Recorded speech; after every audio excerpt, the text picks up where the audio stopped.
Hello students, welcome to today's video classroom. Subject Computer Science, Paper Programming in C. Second unit. Today topic Character Functions. Character Functions అంటే previous క్లాసెస్లో మనము string functions నేర్చుకోవడం జరిగింది. String manipulations. String manipulations means to perform the operations on character array variable. So today we are going to discuss about the functions that can be performed on individual characters. So these all the character functions are used to perform the operations on characters. So these all the functions are defined in a header file called as a ctype.h header file. ctype.h header file. The header file name is the ctype.h. So already said all the predefined functions అంటే ముందే define చేయబడేటువంటి functions అన్నీ కూడా ఒక predefined header ఫైల్లో define చేస్తారని చెప్పుకున్నాం. scanf, printf, gets, puts, getchar, putchar. These are the input and output functions. Those are defined in std.io.h header file. stdio.h header file define చేస్తారు. All string functions are defined in string.h header file. All character functions are defined in ctype header file. Ctype character type header file. Some mathematical functions are there, those are defined in math.h header file. Some library functions are, some standard library operations are there, those are defined in stdlib header file. Like this, different functions all are grouped based on a concept, and those groups are given as a header file names. So whenever we use these function definitions in our program, we have to include corresponding header file name. That means if you want to use these character functions in our program, if you want to invoke or if you want to call these character functions in our program, so at that time we have to include corresponding header file. So character functions and character function header file in the ctype.h header file in our program. We should include this header file in our program if you want to use any of the following character functions. So there are several functions are there. The commonly functions are given here.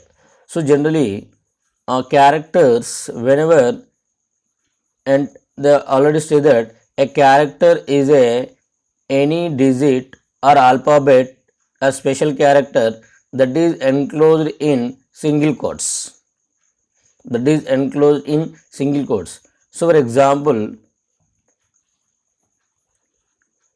this is also a character.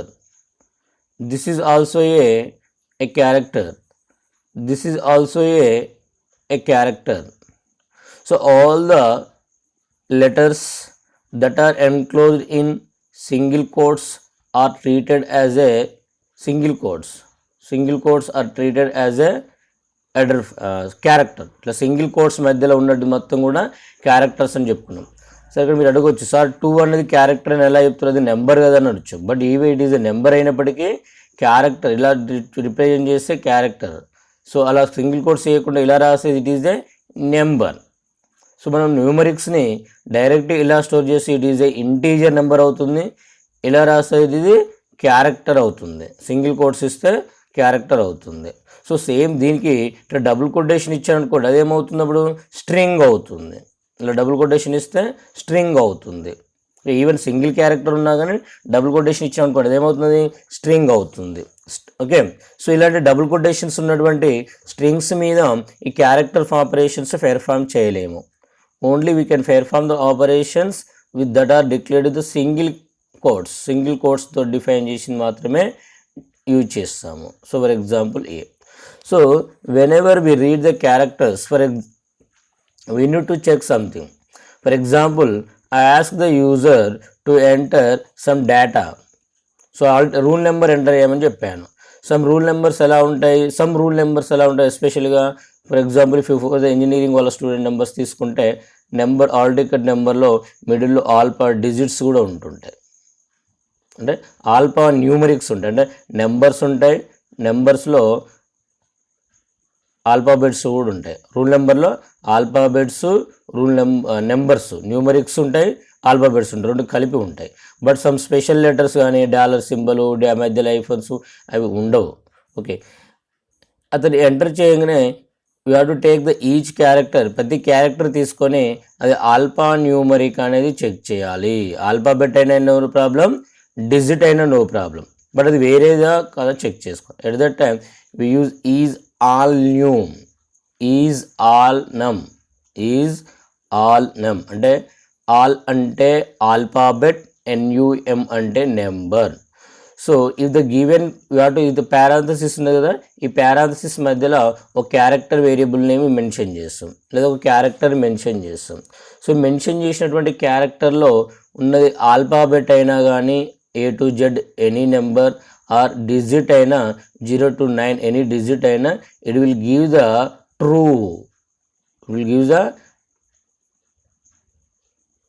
true, otherwise it returns false. Means true అంటే any non zero value, true అంటే ఇక్కడ any non zero, false అంటే zero. So false means zero, true means any non zero value return చేస్తుంది. Simple. Is al num function returns a non zero if the given character is alphabet or digits. ఇచ్చినటువంటి క్యారెక్టర్స్లో alphabet ఉన్నా కానీ digit ఉన్నా కానీ all name అని చూస్తుంది. So for example is al name ఫంక్షన్కి I have passed this argument.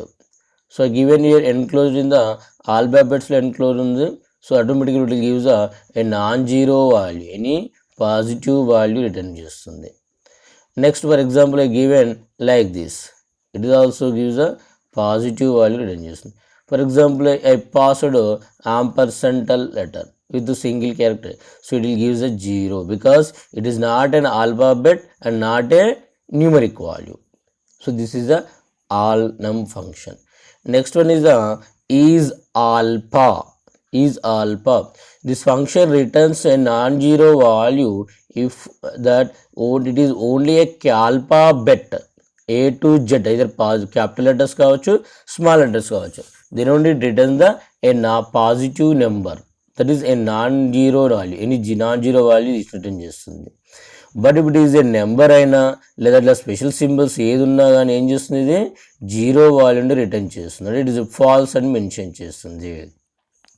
Okay, is alpha function, alpha అంటే ఓన్లీ ఆల్ఫాబెట్స్, ఆల్ న్యూమ్ అంటే alphabets as well as numbers. Easy to remember, చాలా ఈజీగా గుర్తుంటుంది. ఇదైతే ఆల్ న్యూమ్ అంటే ఆల్ఫాబెట్స్ నెంబర్స్ అవుతుంది. ఆల్ఫా అంటే ఓన్లీ ఆల్ఫాబెట్స్ ఉంటే మాత్రమే that will return the true. Okay, next is digit, it returns the A non zero value if it is a number, A character is it digits 0 to 9 only. So generally some times ఏం చేస్తూ ఉంటున్నాం, numerics values కూడా character లాగా మనము store చేసుకుంటాం. ఎందుకు character లాగా store చేయాలి? సో జనరల్ చూడండి, ఏ అనే వేరియబుల్లో ఒక స్టూడెంట్స్ యొక్క రూల్ నెంబర్ స్టోర్ చేయాలి. రూల్ నెంబర్స్ ఎంత జనరల్గా అన్నీ కూడా 1 2 3 4 5 6 7 8 9 10 ఇలా ఉన్నాయి. For example value of the rule number A is equal to 12. Rule number A is equal to 1.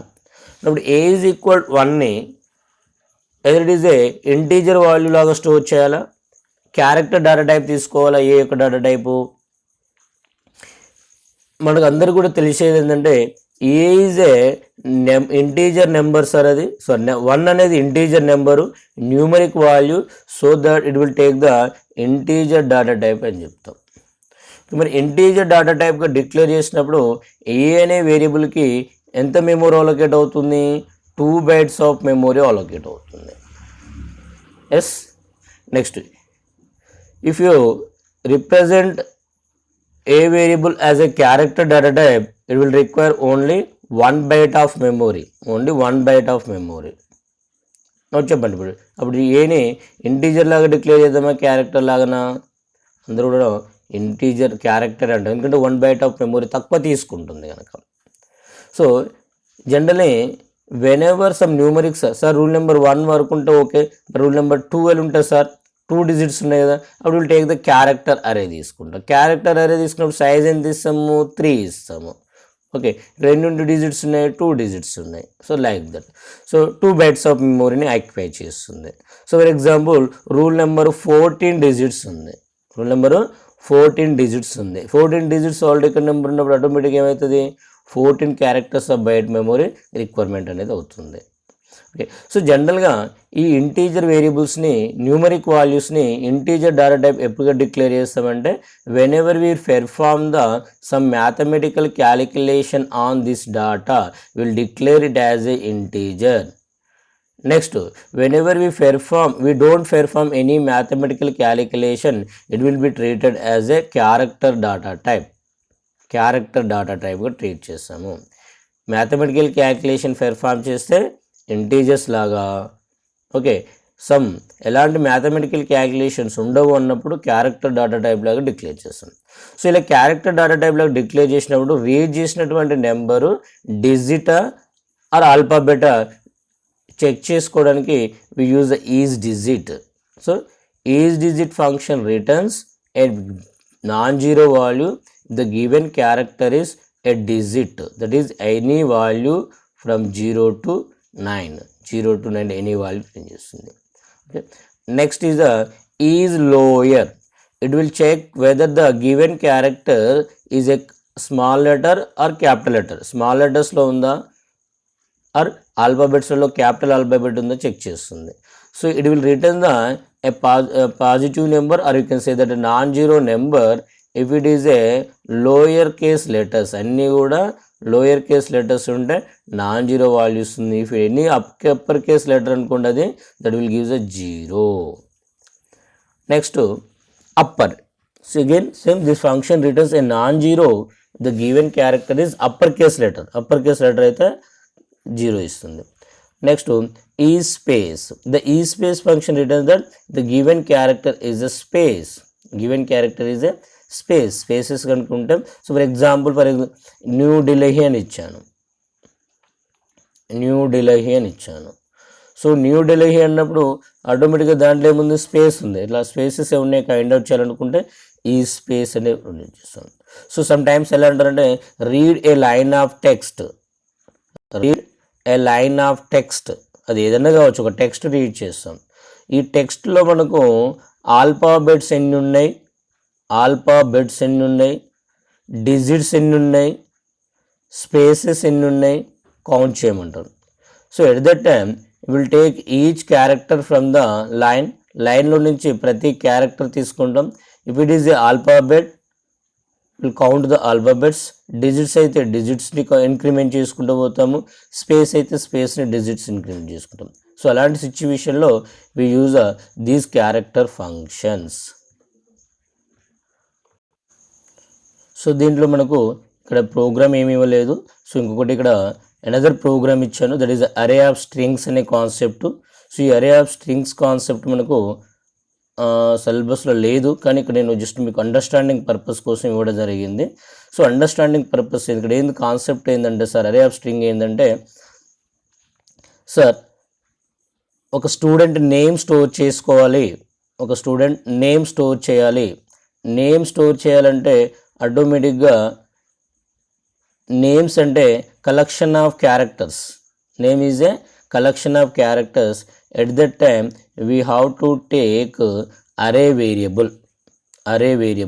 So for example name of 10 అంటే we can store the any name of A particular student, name of any particular student. Okay, so for example క్లాస్లో 20 member students ఉన్నారు sir. ఆ 20 member students యొక్క information నేను store చేసుకోవాలనుకుంటున్నాను. మరి 20 member students names store చేయాలంటే we have to give N1 అనే ఒక అరే తీసుకుందాం, N2 అనే ఒక అరే తీసుకుందాం, N3 అనే ఒక అరే తీసుకొని ఇట్లా మనము 20 వేరియబుల్స్ డిక్లేర్ చేద్దామా? లేదా can you declare a single variable, can you declare a single array variable to store all the names of a student అనే question mark.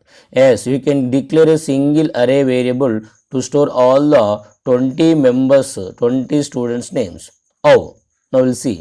So for example, మన క్లాస్లో ఉన్నటువంటి స్టూడెంట్స్ నేమ్స్ రమేష్ అనుకుందాం. Just I'm taking some examples.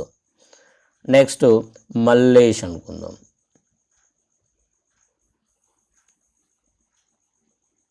Next Raju. So see how it looks like. So first, for example, this is a first column, second column, third column, fourth column, fifth column, sixth column, seventh column. So first row, second row, third row. So this is like a two-dimensional array variable. A two-dimensional array. ఎలా కనిపిస్తుంది మనకు? ఒక 2-dimensional array లాగా కనిపిస్తుంది. So 2-dimensional అంటే మ్యాట్రిక్స్ని representation చేసేటప్పుడు rows and కాలమ్స్లో ఉన్నప్పుడు మనకు 2-dimensional అరే తీసుకుందాం అనుకున్నాం. సో ఇక్కడ ఒక నేమ్ స్టోర్ చేసుకోవడానికి 1-dimensional అరే, మల్టిపుల్ నేమ్ స్టోర్ చేసుకోవడానికి 2-dimensional అరే. ద 2-dimensional అరే ఈజ్ కాల్డ్ యాజ్ ఎ అరే ఆఫ్ స్ట్రింగ్. ఏ 2-dimensional అరే ఆఫ్ క్యారెక్టర్ టైప్. 2-dimensional అరే of character type is called as a array of string. So first, whenever we declare in a character type 2-dimensional, the first to mention the row size, next mention the column size. The row size is the number of rows, number of students. The call size, maximum length of the each name of the each student. So ప్రతి student నేమ్లో maximum ఎన్ని characters ఉన్నది second column mention చేయడం జరుగుతుంది. So I given the same thing here, name 4 of 30. Here 4 means 4 member students, 1, 2, 3, 4. So 4 member students. 30 means, so ప్రతి student name maximum ఎన్ని characters ఉండొచ్చు? 30 characters ఉంటాయి. Maximum 30 characters ఉంటాయి. So this is a array of string function. So I given here the program to read 4 students names and make them in ascending order, dictionary order of their names. So for example, first here name 4 of, this is an array of string, 2-dimensional array of character data type. Next another only single data type తీసుకున్నాను. I, j variables, enter 4 names. First name of I, first name of I means 0th location, first location, second location, 0th location, first, second, third. So first name ఇక్కడ మొత్తం store అవుతుంది, second name ఇక్కడ store అవుతుంది, third name third column, fourth name third column, fourth row. So this the first name first row, second name second row, third name third row, fourth name fourth రోలో store అవుతుంది. Then we are taking each one and making the arrangements in the ascending order. Alphabet ఆర్డర్లో arrangement చేస్తున్నాం. ఆల్ఫాబెట్లో arrange చేయడానికి this logic, ఈ logic గురించి మనం తర్వాత డిస్కషన్ చేద్దాం. ఓకే, మనం క్లాస్లో ఆఫ్లైన్ క్లాస్లో మనము ఎలా సార్టింగ్ ఎలా చైల్డ్ ఆర్డర్ అని అక్కడ డిస్కషన్ చేద్దాం. So this is a program for using array of strings. Okay students, so these are the character functions. So this is our strings, arrays and string concept. So మనకు దీంతో మనకు second unit complete అయిపోయింది. ఈ second యూనిట్లో మనం exam ఏమైనా నేర్చుకున్నాము? Input output functions, వాటినే formatted unformatted input output functions అంటాం. Next conditional statements, looping statements, అరేస్లో 1 dimensional array, 2 dimensional array, next string concept, string manipulations చాలా ఇంపార్టెంట్. Okay students.